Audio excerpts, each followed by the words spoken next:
Delivering hope, Lego by Lego. Bricks of Hope delivers new Lego sets to sick kids at 17 different Chicagoland children's hospitals, including UW Health Swedish American here in Rockford.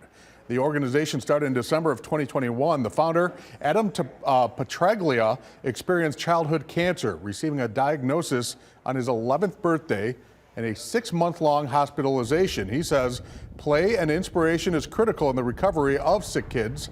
Stacy Zellweevil, a child life specialist at UW Health Swedish American, says it is a win for both the child and families seeing the kids engage in normal activities. How long the days can be, that it proves as a great distraction. Sometimes some choice in there if kids get to pick a kit, some of those kinds of things, just to kind of provide some normalcy and some, distraction from that environment that might not always be so pleasant for kids.